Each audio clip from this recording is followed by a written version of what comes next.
오늘 성경 본문은 로마서 10장 1절부터 3절 말씀입니다.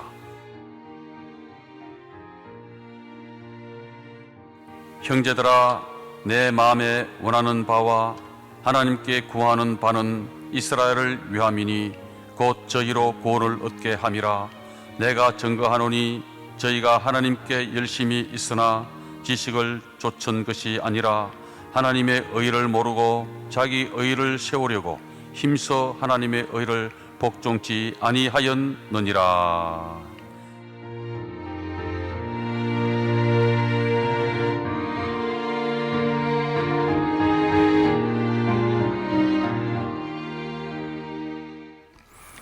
거짓된 신본주의, 참된 신본주의, 이러한 제목으로 말씀해 드리겠습니다. 본능은 선천적으로 탁월한 성질이나 능력입니다. 사람을 제외한 각종 동물들의 번식과 생존은 대체로 본능에 의한 것입니다. 경험이나 학습을 통하여 갖게 되는 능력이 있어도 그 역할이 본능보다 크지 않습니다. 사람은 본능과 함께 이성이 큰 역할을 합니다. 이성은 사물의 이치를 논리적으로 생각하고 판단하여 행동하는 능력입니다. 이성은 경험이나 학습 등을 통하여 분별력과 통찰력을 증대시킵니다. 분별력이 부족하면 사물을 잘못 판단하는 일이 발생합니다. 교만과 탐심이 분별력을 흐리게 하지만 따지고 보면 교만과 탐심도 분별력의 부족에 기인하는 것입니다. 이런 또한 인본주의에서 비롯됩니다. 사람이 신본주의로 살아가면 교만과 탐심이 뿌리내릴 수 없게 됩니다. 그리고 분별력이 탁월하게 됩니다. 참과 거짓을 분별하는 것이 마치 빛과 어둠을 분별하는 것만큼 용이하게 됩니다. 이 세상에는 마귀 곧 사탄이 활동하고 있습니다. 사탄은 거짓말쟁이이며 거짓의 아비입니다. 거짓은 사탄의 본성에서 나옵니다. 예수께서 말씀하시기를 너희는 너희 아비 마귀에게서 났으니 너희 아비의 욕심을 너희도 행하고자 하느니라. 저는 처음부터 살인한 자요 진리가 그 속에 없으므로 진리에 서지 못하고 거짓을 말할 때마다 제 것으로 말하노니 이런 저가 거짓말쟁이요 거짓의 아비가 되었음이라 하였습니다.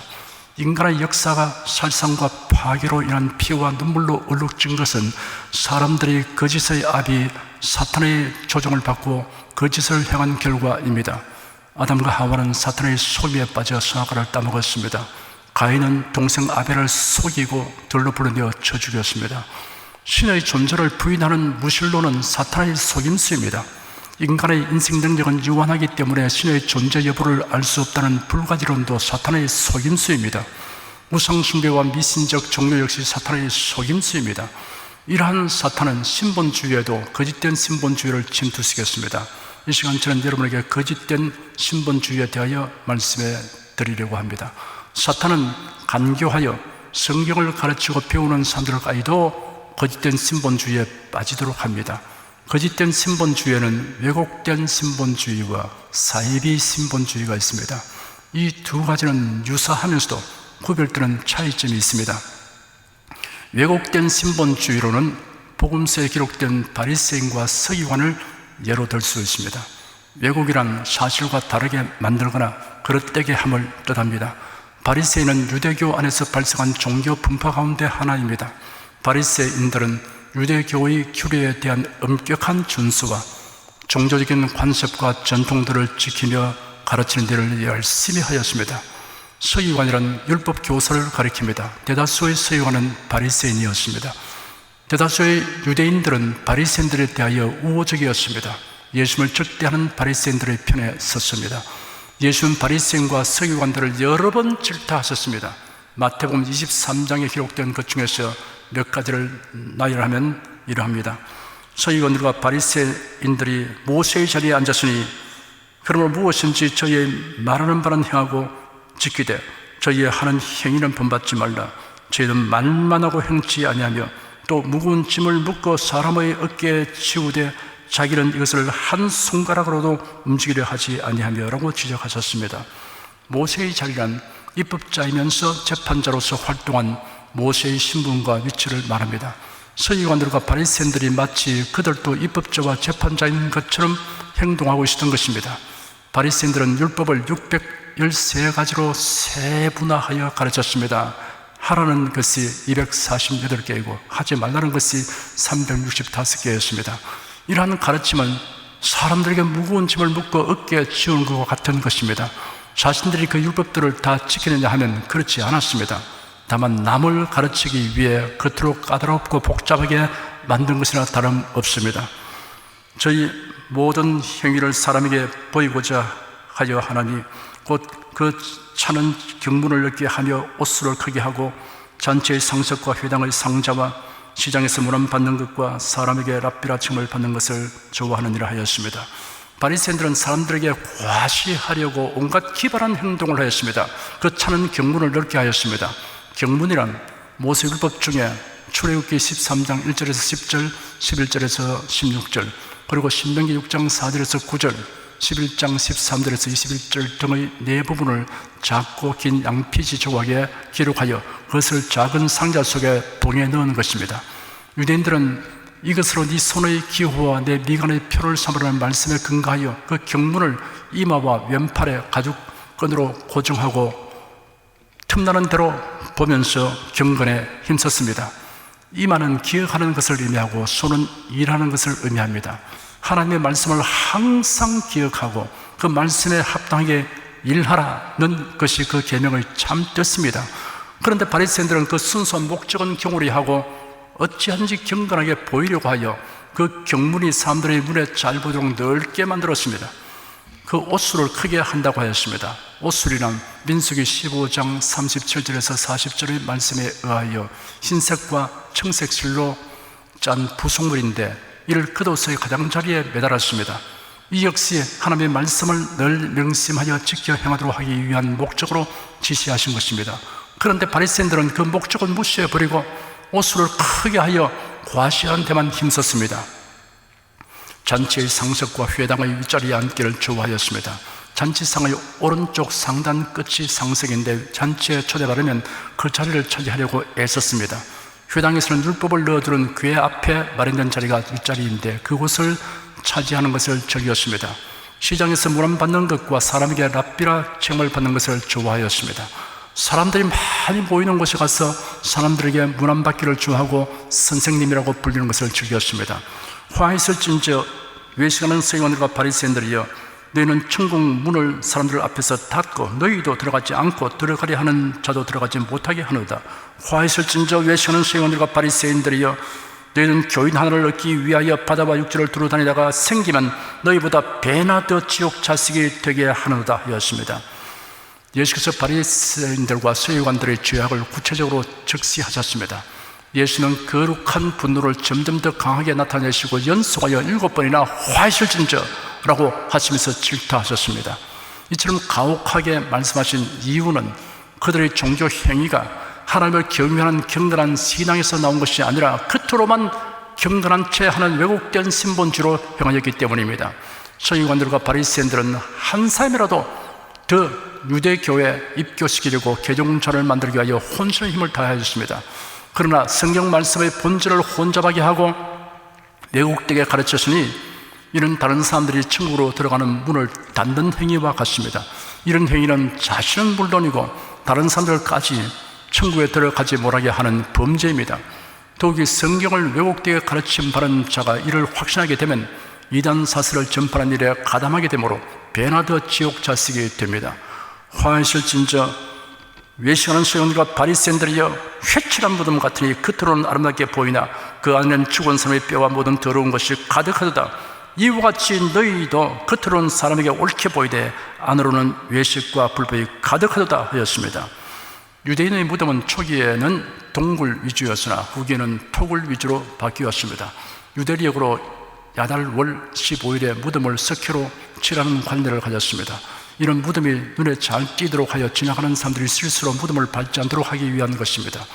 회칠한 무덤의 바깥 모습은 희고 깨끗합니다. 그러나 그 내부에는 부패한 시체나 마른 뼈들이 있습니다. 예수는 바리새인들을 회칠한 무덤에 비유하였습니다. 이것이 왜곡된 신본주의의 실상입니다. 나가보면 7장에는 이런 말씀이 기록되어 있습니다. 또 가라사대 너희가 너희 유전을 지키려고 하나님의 계명을 잘 저버리는도다. 모세는 네 품으로 공경을 하고 또 아비나 어미를 회방하는 자는 반드시 죽으리라 하였거늘 너희는 가로되 사람이 아비에게나 어미에게 말하기를 내가 드려 유익하게 할 것이 고르반 곧 하나님께 드림이 되었다고 하기만 하면 그만이라 하고 제 아비나 어미에게 다시 아무 것이라도 하여 드리기를 허하지 아니하여 너희의 지난 유전으로 하나님의 말씀을 폐하며 또 이 같은 일을 많이 행하느니라 하였습니다. 고르반은 바벨론 포로 이후에 유대인들 가운데 생겨난 관례입니다. 하나님께 예물로 바쳐 다른 사람이 사용하지 못하게 하는 어떤 것을 가리킵니다. 바리새인 중에 부모와 사이가 나쁘면 고르반의 서양문을 이용하여 부모 봉양을 저버리는 악습이 있었습니다. 부모님에게 드리기를 기피하는 방편으로 이것은 하나님께 드리는 고르반이라고 하였습니다. 바리새인들은 이처럼 율법과 관습을 하나님 중심이 아니라 자기 중심으로 해석하고 자기 유익과 명예를 위해 사용하였습니다. 이런 행위가 왜곡된 신본주의입니다. 사도 바울은 당시 유대인들의 공통적인 왜곡된 신본주의에 대하여 로마서 10장에 기록하기를 형제들아 내 마음에 원하는 바와 하나님께 구하는 바는 이스라엘을 위함이니 곧 저희로 구원을 얻게 함이라. 내가 증거하노니 저희가 하나님께 열심히 있으나 지식을 좇은 것이 아니라 하나님의 의를 모르고 자기 의를 세우려고 힘써 하나님의 의를 복종치 아니하였느니라. 그리스도는 모든 믿는 자에게 의를 이루기 위하여 율법의 마침이 되시니라 하였습니다. 사도 바울은 자신의 동족 이스라엘이 구원을 얻게 되기를 소원하며 이를 하나님께 간구하였습니다. 민족은 같은 지역에서 오랫동안 공동생활을 함으로써 언어와 풍습 따위의 문화 내용을 함께하는 집단입니다. 결례나 동포라는 용어와 함께 사용됩니다. 한 조상의 자손들입니다. 국민과 민족은 같은 의미로 사용될 수 없습니다. 국가는 일정한 영토와 국민 그리고 주권에 의한 통치 조직을 지닌 사회 집단입니다. 한 국가의 국민 중에는 여러 민족이 섞여 있습니다. 대체로 그 중에 주류를 이룬 민족이 있습니다. 바울은 동족의 구원을 위한 소원을 가졌습니다. 그리고 간절한 마음으로 기도했습니다. 당시 이스라엘 민족은 단일 종교를 가졌습니다. 모세의 율법과 선지자의 예언이 기록된 성경을 경전으로 삼고 있었습니다. 그들은 대단한 열심으로 신앙생활을 하였습니다. 신앙생활의 최종 목표는 의롭게 되는 것입니다. 그들은 의롭게 되는 길이 율법을 지켜 행하는 것이라고 하였습니다. 그러나 성경이 가르치는 것은 그것이 아닙니다. 하나님이 인간에게 요구하시는 의는 인간의 행위로는 도달할 수 없기 때문입니다. 율법은 인간에게 있는 죄와 허물을 드러내는 역할을 할 뿐 해결해 주지는 못합니다. 율법은 마치 거울과 같습니다. 우리가 거울을 들여다보면 내 모습이 어떠한가를 알게 됩니다. 거울의 역할은 여기까지입니다. 거울이 헝클어진 머리를 빗겨주거나 얼굴에 묻은 것을 제거해 주지 않습니다. 율법이 드러내어 주는 우리의 죄와 허물은 예수로의 구속을 통해서만이 없앨 수 있습니다. 예수를 믿는 자에게는 하나님의 의가 전가됩니다. 이런 완전 무결한 의입니다. 이러한 은혜와 진리를 모르거나 믿지 아니한 사람은 끝까지 자신의 행위로 외롭게 되는 노력을 하게 됩니다. 그리하여 힘써 하나님의 의를 배척하는 결과를 초래하게 됩니다. 구속의 은혜와 진리를 확실하게 깨닫고 굳게 믿어야 합니다. 정상적인 교회에 다니며 구속의 진리를 항상 배우면서도 이단의 유혹에 빠지는 사람이 생기는 이유가 무엇입니까? 디모데후서 3장 6절에서 8절을 보면 이를 설명해 주고 있습니다. 저희 중에 남의 집에 가만히 들어가 어리석은 여자를 유인하는 자들이 있으니 그 여자는 죄를 중히 지고 여러 가지 욕심에 끌린 바 되어 항상 배우나 마침내 진리의 지식에 이를 수 없느니라. 이 사람들은 그 마음이 부패한 자요 믿음에 관하여 버리운 자들이라 하였습니다. 여기 이단들의 접근 방식과 속성 그리고 이들에게 포섭되는 사람들의 성격이 묘사되어 있습니다. 가만히 들어간다는 말은 남의 눈을 속이고 몰래 들어간다는 말입니다. 집집을 방문하면서 집요하고 교활한 방법으로 접근한 접근 방식을 묘사하고 있습니다.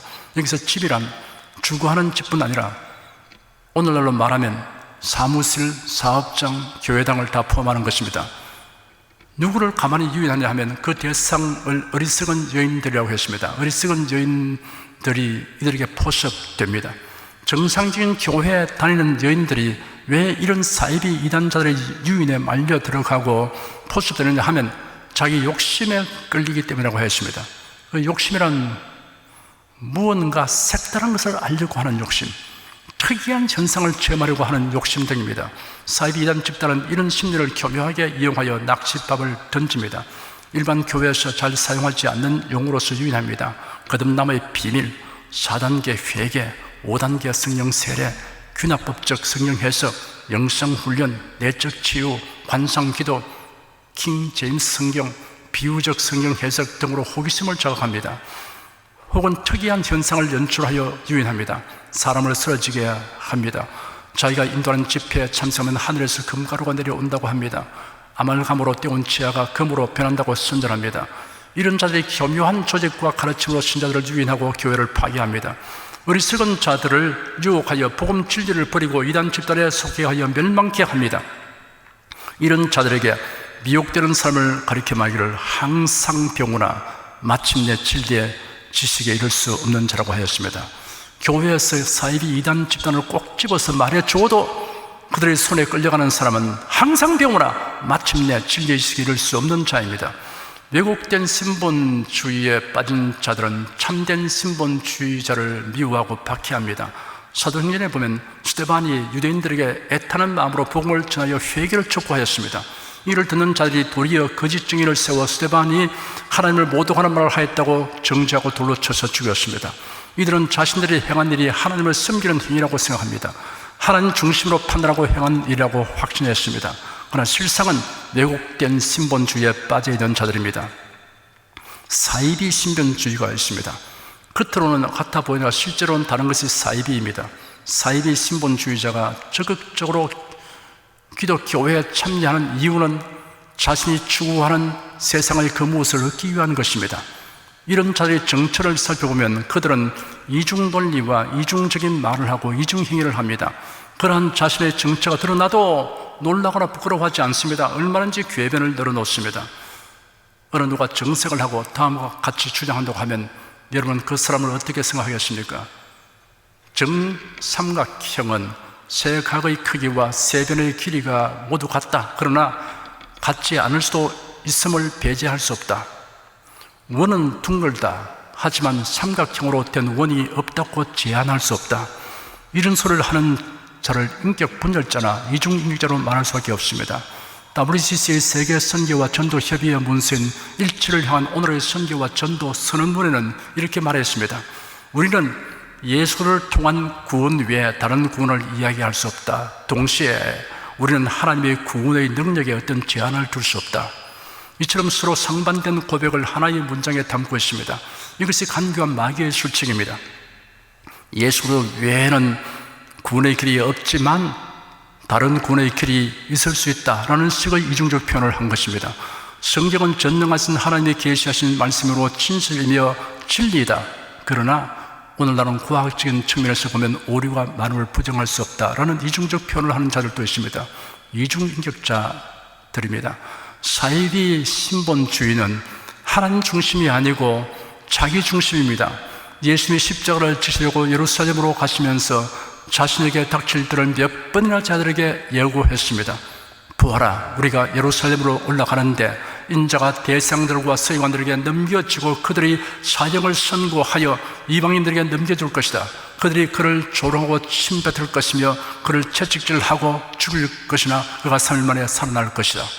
그런데 제 아들은 그 말씀을 모두 자기 중심으로 해석했습니다. 베드로가 예수를 붙들고 항의하며 말하기를 주님, 그럴 수 없습니다. 절대로 이런 일이 주께 일어나지 않을 것입니다 하였습니다. 예수께서 돌아서 베드로에게 말씀하셨습니다. 사탄아, 내게로 물러가라. 너는 나를 넘어지게 하는 자로다. 네가 하나님의 일을 생각지 않고 도리어 사람의 일을 생각한도다. 베드로의 말과 행동은 사이비 제자나 다름없습니다. 예수를 주님이라고 부르는 참된 제자라면 주님의 뜻이 표명된 말씀을 자기 뜻에 맞도록 고치려고 나서서는 안 됩니다. 야고보와 요한은 예수님이 그 사를 향하여 이스라엘의 통치자가 될 것이라고 기대하였습니다. 그들은 예수께서 누가 눈치채지 못하게 하시려고 의도적으로 이런 말씀을 하시는 것이라고 판단했을지도 모릅니다. 그래야 예수님께 다가가서 말하기를 선생님, 저희가 성령님께 무엇을 구하든지 저에게 하여 주시기를 원합니다 하였습니다. 예수께서 그들에게 말씀하시기를 내가 내게 무엇을 해주기를 원하느냐 하니 선생님의 영광 중에서 저희가 하나는 선생님의 오른쪽에 하나는 왼쪽에 앉게 하여 주십시오 하였습니다. 그 말을 듣고 다른 제자들이 불쾌하게 여겼습니다. 그 이유는 높은 자리를 두 사람이 선점하려고 하는 것 때문이었습니다. 그러니 다른 제자들도 예수님 중심이 아니고 자기 중심으로 생각하고 판단하며 행동했던 것입니다. 사이비 제자들입니다. 예수님은 예루살렘에서 우리쯤 되는 베다니에 살고 있는 나사로의 집을 방문하셨습니다. 나사로가 병들었을 때 나사로의 누이들인 마르다와 마리아가 긴급하게 예수님께 통지했으나 예수님이 뒤늦게 오셨습니다. 나사로가 장사된 지 나흘이 지났습니다. 그러나 예수님은 나사로의 무덤으로 가셔서 나사로가 살아나게 하셨습니다. 그런 일이 있었으니 예수님의 방문을 바란 나사로와 두 누이들의 기쁨은 말로 다 할 수 없었습니다. 잔치가 배설되었습니다. 마르다는 음식을 장만하고 있었고 마리아는 제자들과 함께 예수님의 말씀을 듣고 있었습니다. 아마 여기서도 예수님은 자신이 성경에 예언된 대로 죽으시고 다시 살아날 것에 대하여 말씀하셨을 것입니다. 마리아는 이 말씀을 자기 중심으로 이해하지 않고 주님 중심으로 이해했습니다. 그래야 마리아는 향유를 가지고 와서 예수님에게 부었습니다. 예수님은 마리아의 이러한 행동이 예수님의 장례를 예비하는 예언적 행위라고 말씀하셨습니다. 그런데 가룟 유다는 마리아의 행동을 자기 중심으로 판단하여 낭비하는 일이라고 책망했습니다. 향유를 팔아서 그에게 헌금을 했으면 좋았을 텐데 라고 생각했습니다.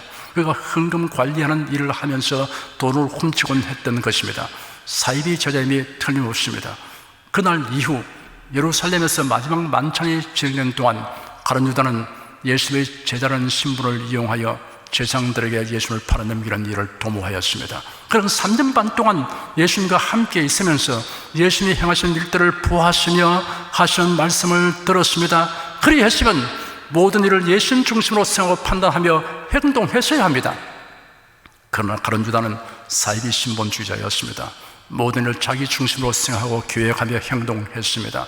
다른 11명의 제자들은 예수님이 체포되고 사형의 찰자로 정죄되어 총독 빌라도에게 넘겨져서 결국 십자가에 못 박혀 죽으신 것을 보았습니다. 그리고 부활하신 예수님을 뵙게 되었습니다.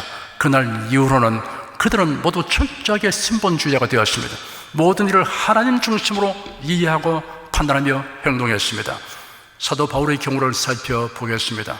그는 골수 바리새인이었고 율법학자였습니다. 그런데 그도 다른 바리새인들처럼 성경을 자기 중심으로 이해하고 믿었습니다. 율법을 철저히 지켜서 의롭게 되고 구원 얻으려고 하였습니다. 그는 구세주와 대속에 관하여 무지하였습니다. 그래야 예수님을 정오했습니다. 기독교회를 핍박하는 일에 앞장섰습니다. 스데반 집사를 죽이는데 가담했습니다. 예루살렘을 휘젓고 다니면서 그리스도인을 책출하고 체포하여 옥에 넘겼습니다. 그것으로는 한이 차지 않아서 외국 성에 있는 신자들을 체포하여 오려고 나섰습니다. 유대인이 최고 사법기구인 산헤드린으로부터 체포영장을 발부받아서 사람들을 대동하여 다메섹을 향하여 갔습니다. 다메섹 도성에 가까이 이르렀을 때였습니다. 시각은 정오였습니다. 호련히 정오의 태양빛보다 더 밝은 빛이 바울 이름을 둘러 비추었습니다. 그 빛이 얼마나 강렬했든지 모두 땅에 엎드려졌습니다. 그때 하늘에서 소리가 들려왔습니다. 그 소리가 바울에게는 분명한 만소리로 들렸습니다. 사울아, 사울아, 네가 왜 나를 핍박하느냐? 당시는 그가 사울이라는 이름을 사용했습니다. 본격적 복음 전도자가 되면서 바울이라는 이름을 사용했습니다. 그 음성에는 하나님의 위엄과 권위가 충만하였습니다. 그래서 바울은 주님은 누구십니까? 라고 물었습니다. 그러자 나는 네가 핍박하는 예수다 라는 대답이 들려왔습니다. 그날 바울은 놀라운 사실을 깨달았습니다. 그가 오늘까지 신본주의로 살려고 무진리를 써왔는데 사실은 사이비 신본주의자였다는 것입니다. 누구보다도 하나님을 잘 섬긴다고 자부했는데 실상은 하나님을 거슬러 행하였다는 사실을 알고 큰 충격을 받았습니다. 하나님 뜻대로 행하며 산다고 생각했는데 사실은 하나님의 뜻을 역행하며 살았던 것입니다. 성경대로가 아닌 바리새인들의 교훈과 전통대로 살아왔던 것입니다. 사람들이 그를 훌륭한 신자로 보았지만 사실은 사이비 신자였습니다. 사이비 신본주의자였습니다. 십자가에 못 박혀 죽으신 예수님이 주님이시고 그리스도이시며 하나님이시라는 것을 비로소 알게 되었습니다. 바울은 그 자리에서 주님, 내가 무엇을 할까요? 라고 질문했습니다. 그는 지금까지 자기 두뇌가 명석함으로 스스로 계획하고 판단하며 실천했습니다. 그런데 이제는 그럴 수 없었습니다. 자신이 예수 그리스도의 종인 것을 알았습니다. 그러므로 주님이신 예수님에게 자신이 해야 할 일을 물었습니다. 이날 이후로 바울은 주님, 내가 무엇을 할까요? 라는 질문을 먼저 하면서 살아갔습니다. 우리가 참된 신본주의자로 살아가려면 나의 주님은 누구이십니까? 라는 질문에 대한 바른 답을 확실하게 알아야 합니다. 그리고는 주님 내가 무엇을 할까요? 라는 질문에 대한 답을 얻고 행동해야 합니다. 다만 우리가 육신을 입고 세상에서 살고 있는 상황으로 인해 철저하게 신본주의로 살아가는데 항상 미치지 못하여 탄식하게 됩니다. 로마서 7장에는 사도 바울이 탄식하는 소리를 읽을 수 있습니다. 내가 원하는 바 선언하지 아니하고 도리어 원치 않는 바 악을 행하는도다. 만일 내가 원치 않는 것을 하면 이를 행하는 자가 내가 아니요 내 속에 거하는 죄니라. 그러므로 내가 한 법을 깨달았노니 곧 선을 행하기 원하는 나에게 악이 함께 있는 것이로다. 내 속 사람으로는 하나님의 법을 즐거워하되 내 지체 속에서 다른 법이 내 마음의 법과 싸워 내 지체 속에 있는 죄의 법으로 나를 사로잡아 오는 것을 보노다. 오라, 나는 공고한 사람이로다. 이 사망에서 누가 나를 건져내랴. 바울 사도가 심각한 죄를 늘 범한 것이 아닙니다. 다만 그가 100% 신본주의로 살려고 애쓴 사실을 나타내고 있는 것입니다. 우리도 이와 같은 자세로 살아가야 할 것입니다. 구원을 얻기 위해서가 아니라 예수의 대속의 은혜를 믿음으로 구원받은 자가 되었기 때문입니다. 이 시간 이 설교를 들으시는 여러분은 왜곡된 신본주의, 사이비 신본주의를 분별하여 배척하고 언제나 참된 신본주의자로서 하나님 중심, 하나님 제일, 하나님 우선으로 생각하고 말하며 살아가시기를 축원합니다. 기도하겠습니다. 주여 주여 한다고 다 천국에 이를 것이 아니라고 예수님도 분명히 말씀하셨습니다. 유대인 사회에서 성경을 배우고 가르치는 자들조차 그들이 다 인본주의로 행했었으며 화했을진저 너희가 자신도 천국에 들어가지 않고 남도 들어가지 못하게 한다. 2배나 더 지옥 백성에게 한다고 주께서 준연하게 굳은 사실을 저희들이 보았습니다. 사도 바울은 바리새인 중에 바리새인이었습니다. 긍정한 바리새인이었습니다. 누구보다 더 종교적으로 살고 그가 의를 그대로고 애를 쓴 사람이고 율법으로 보면 혐의 없는 자라고 자부할 정도가 되었습니다. 그러나 다메섹 도상에서 비로소 예수님을 만나서 그는 자신이 사입이라는 것을 알았습니다. 그가 왜곡된 신앙을 가지고 있는 것을 알았습니다. 그의 인생의 일대 변혁이 다가왔습니다. 그날 이후로 예수님만이 주님이시고 항상 주님께 묻고 산다는 원칙에서 그는 물러서지 않았습니다. 타협하지 않았습니다.